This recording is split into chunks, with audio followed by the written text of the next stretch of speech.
Облыста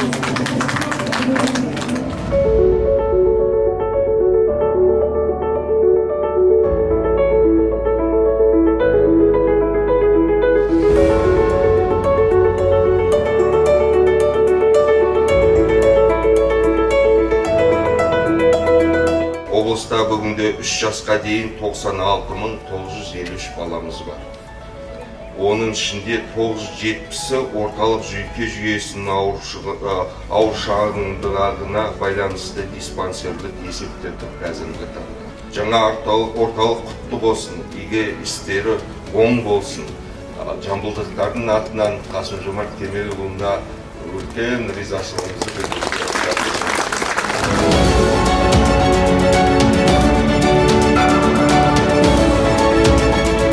Тараз қаласында ашылып отырған орталықты жыл сайын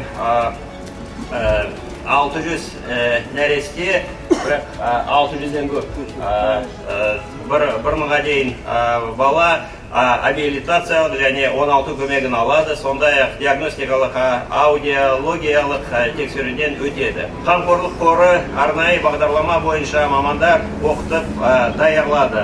Қазақстан халқына және Самұрық-Қазына Траст қорлары орталықтарды материалдық, техникалық жағын жаңартты.